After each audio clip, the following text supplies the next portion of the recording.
Thank you so much for being here. Welcome to DojoX Meditation Sangha. Tuesday night sitting.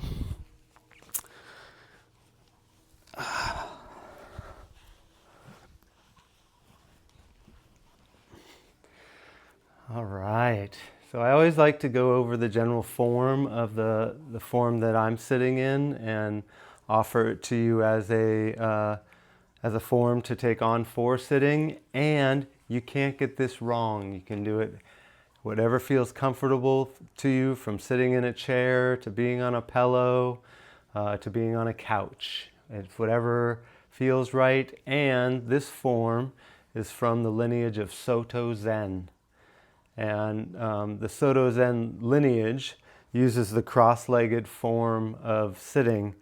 And how we get to this form with the legs is you sit actually on the front part of your zafu, is the pillow that we sit on. And then the zabuton is this mat that you see us sitting on.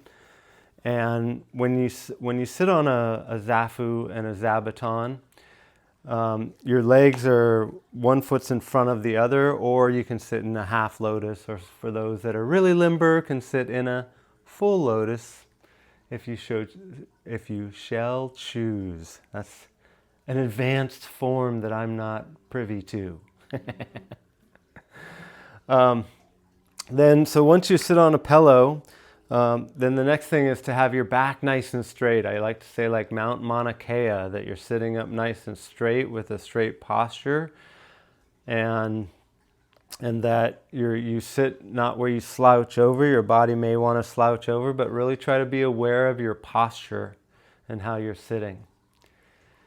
And then the second part, the third part of that is what's called a mudra. And you put your left hand out and you put your right hand with your fingertips just covering your other fingertips, and your thumbs are touching together like so. And then that goes about 2 inches right below your belly button. And we put that there is because when you take a breath, you're diaphragmatically breathing. You're breathing down into your hara at the base of your diaphragm. And when you take a breath, you breathe where your belly comes out. And most people, when they take a breath, Karina, it's like you breathe from the top of your chest. I actually want you to breathe from the bottom of your chest, or at the bottom of your belly even. And one way to do that is to visualize pouring water down into a vase and filling from the base up.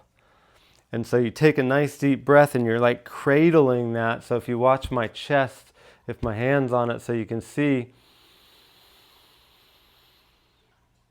it moves actually last. It's the last thing to move. And you want to breathe in through your nose and out through your nose. So just breathing gently. Diaphragmatic breathing is something you did when you came out of your mother's womb. And so we're reminding you of what it's like to breathe again, is like when you were first born. So it's not teaching you anything new, it's just reminding you of who you were when you were born. The next, again, you can put your hands in this mudra. Out to the side is another one that I see sometimes. I see sometimes where even my fingers come up and they'll sit like this. Some people like to sit. Putting them in your lap, that's another form that you can do. But the mudra that I'm showing you is just, if you want to check it out, is just like that and sits right there at the base of your diaphragm. Your chin is facing forward and your eyes are at a 45-degree angle. This form has an open-eyed meditation, and what you want to do is gaze about 45 degrees in front of you, where your vision is very wide and broad, so that you can see all sides of your hands when you're looking forward. I can see Andrew and Amber, and I can't see you clearly, Karina, but I know you're there. And so what your brain's going to want to do is start to focus on different things. It's going to want to focus on the ground. It's going to want to focus on parts of the carpet or the floor. Your job is to take a deep breath and follow your breath so your vision gets really broad and wide. So your chin's up, you're facing down. If you feel more comfortable closing your eyes, close your eyes. It's just perfect to close your eyes or eyes open. One's just as good as the other, but the form is with your eyes open. When I start the meditation, I start by ringing this gong, and what you'll see or sense is you'll see me put my hand up like this, and then I'll ring the bell 3 times, and then I'll put my hands together like this. This form right here is called a gassho.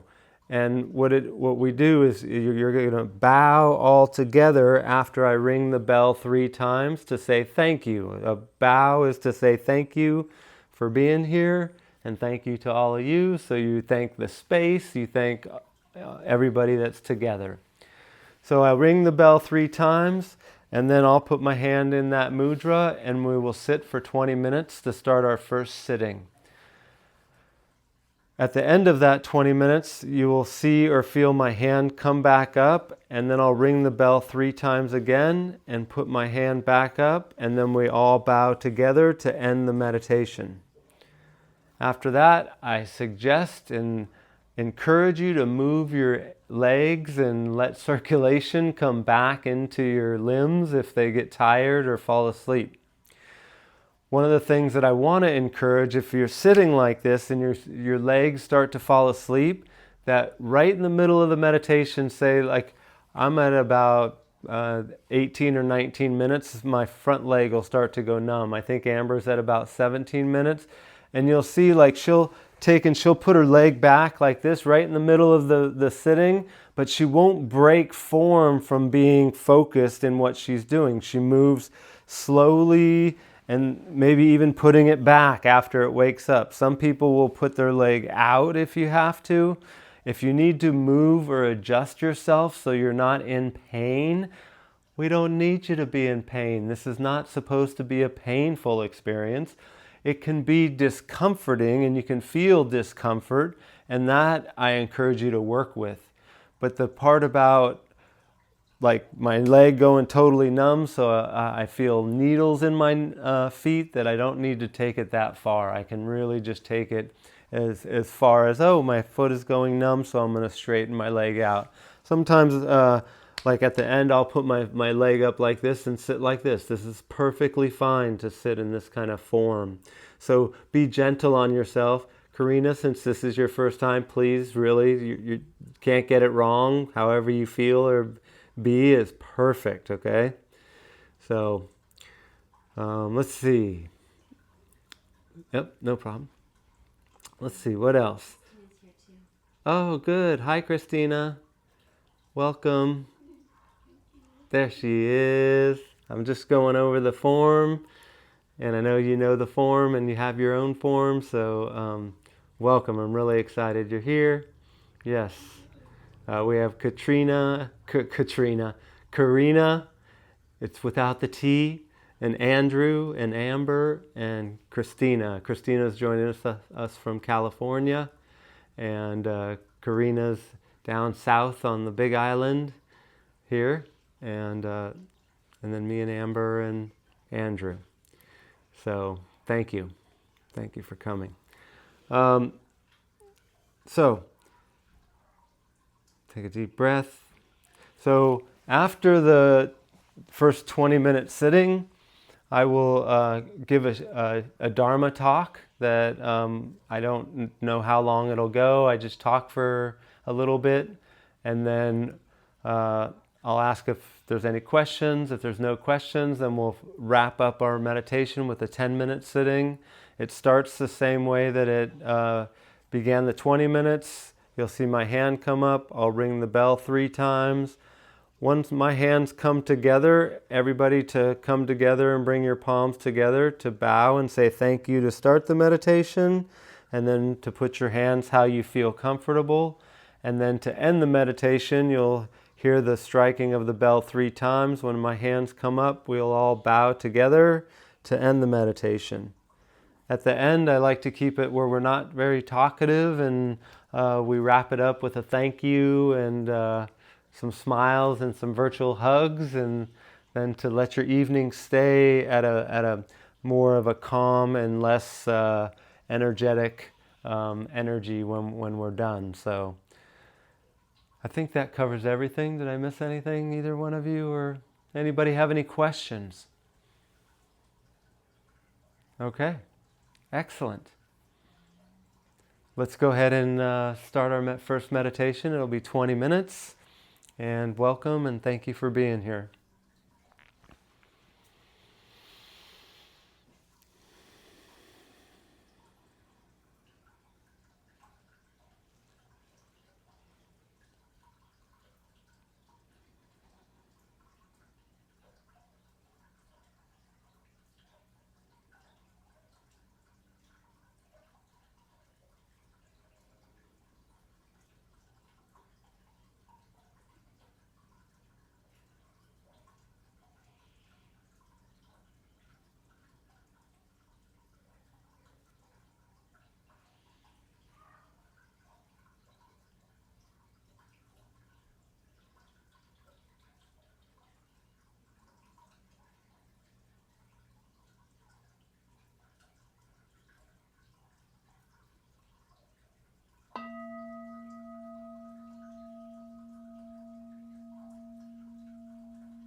Adjust those legs a little bit, let the blood flow come back in if it got cut off at all. Welcome blood flow, Andrew.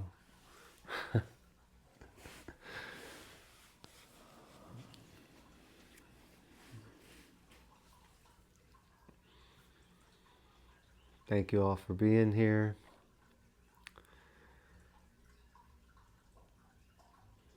Tonight I'd like to talk about something that I feel is the most underrated thing in the human experience and the most powerful thing in the human experience. It can give life and it can take life. That as being your breath. When you go out throughout your day, most people don't ever even pay attention to their breath. They breathe in about the top third of their lungs, and it just becomes a automatic thing that they don't pay attention to. And that it's happening right in front of them the whole time, of the breath coming in and the breath going out. And the power of the breath, of being able to hold presence at a level that the mind can't think simultaneously. You can't pay attention to your breath and your thought at the exact same time. You have to break away from one to get to the other. And can have you be more present with people and people that you're in relationship with through breathing into your diaphragm and paying attention to your breath when people are actually talking to you. So you're not thinking of what the next thing you're going to say. In the Buddhist tradition, that the breath as it comes in is giving life, and as the breath comes out, you're actually dying. And so with each inhalation, you're being reborn, and with each exhalation, you're dying. And so that you're constantly going through a rebirthing state through each breath that you're taking. And so the practice of sitting in Sangha and Zazen or seated meditation is that practice of coming back to yourself and being reborn into presence and being focused on what's in front of you, where you're not up into your thinking and you're not attached to your thinking, but you're present to what's in front of you. And it doesn't have to be anything of anything that matters. It's just what is in front of you, and your breath can bring that to you in a way that I believe that not many other things can. As I think about it, maybe medicine journeys can do that kind of presencing for that. And that through sitting meditation and practicing at it, the practice brings that awareness and that heightened presence throughout your whole entire day. It is a muscle to train and practice at following your breath all the way down to the bottom of your diaphragm and watching it come all the way back out. When you do that, you actually are bringing a presence to other people and to yourself that is a visceral experience more than just a cognitive experience. And a lot of you have heard me say that 80% of communication is nonverbal. And so I'm a firm believer in through diaphragmatic breathing when you're in presence with other people and you're listening to other people. When I'm in coaching sessions, most of the time I'm doing diaphragmatic breathing, and at the same time then I'll maybe jot down a note but come right down back to my breath and pay attention to what my body is actually giving me wisdom by activating that diaphragmatic breath. My gut instinct, or my hara, has more neurons than my brain does. And so a lot of times people will refer to the first brain and the second brain. And I'll flip that around and say the first brain is the hara and the second brain is your thinking brain. And so by daily practice of seated meditation or any kind of meditation, even walking meditation, running meditation, just where you're hyper focused on being present and paying attention to your breath, this brings you closer in relationship with people and deepens your relationships with people, like for me, that I haven't ever experienced through words. Looking at somebody in their eyes and breathing together, I've felt more connected with people than I've ever felt through any conversation. And then to back it up, when you do both, you can talk and you can be paying attention to your breath and the person speaking, and vice versa. It's a very symbiotic dance between words and stillness and silence happening at the same time. It's a wonderful experience to feel that with people that I'm close to. I've actually felt it with everybody here that's here tonight. That Andrew and Karina in the sauna, having tea with Christina and in her apartment, and me and Amber on a regular basis, from cuddling in the morning, hot tub time, to even having lunch together or dinner. That it's really taken that time to not be anywhere or get anywhere, but be present with what is in front of us or in front of me, and that's what is truly matters in the moment and nothing else. I have nowhere else to be and nothing better to do but to be right here, right now with us. And so I'll remind you of the breath, and as we practice following our breath in through the nose, out through the nose, that you're building the muscle of being present, and that your breath has the dynamics to convey information not only between two people or a group of people, then also internally of being able to listen to your gut instinct and be guided by something deeper than your cognitive thinking. And the joy and bliss that comes with that connection to that knowing and following that instinct within inside yourself. So I encourage you all to follow that throughout your day, to notice that throughout your day, and daily life practice, to practice every day when you wake up in the morning, to start your day out with at least 3 deep breaths, and really that's a reset for yourself to be following your intuition or gut instinct and be in relationship with your body and your mind at the same time. And that it's a much better world to live than just up in my ego than it is when I'm in relationship with both, and including my heart and my feelings. So I like to include that in there too, because as a man, I've really come to learn to love-hate relationship with my emotions, and it's been some of the best learning as a man to trust and follow my emotions also. So women, thank you for modeling emotional fluidity and being in relationship with your body. I can recognize that all of you do that, and I strive to get more intimate with that. So through your breath, you develop that practice. So as we sit for the next 10 minutes, pay attention to that breath as it enters into your diaphragm, deep into your belly, like you're pouring water into a vase and filling from the bottom up.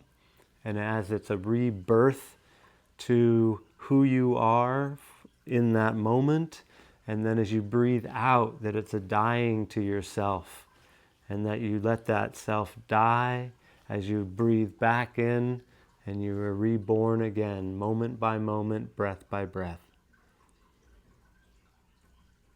So, thank you for listening to that. Is there any questions for that anybody has, or we can check that first? Great. Pay attention to your breath. You can't pay attention to your thoughts at the same time. And even if you do pay attention to your thoughts, it's a wonderful thing. Always return back to your breath.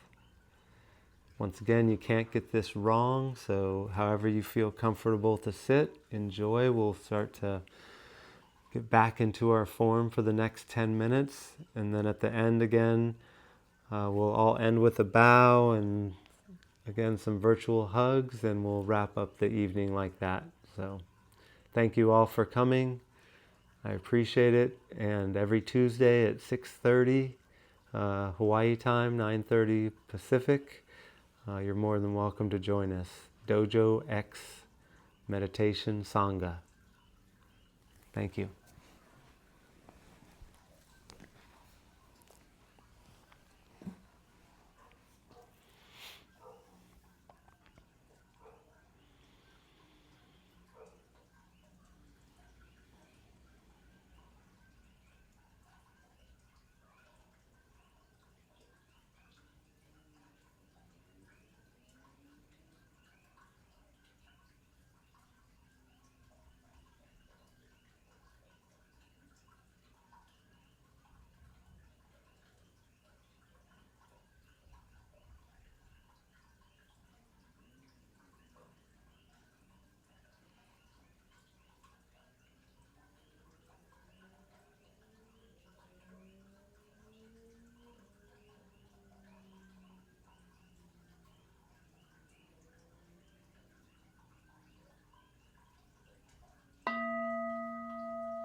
Thank you all for joining me tonight. Sangha feels just incredible to me, so I really am honored that you're here and that I got to sit with you online. Thank you so much for being a part of it. And don't forget to practice on a daily basis. Always an encouragement. From 1 minute to 20 minutes, it's a nice range you can play with and practice with. So, and even during the day, 3 deep breaths can change everything. All right, so till next week, thank you, thank you, thank you. Thanks for coming. Okay. Have a good night. Thank you. Good night. Thank you. Thanks. Thanks, Karina. Take care. Aloha.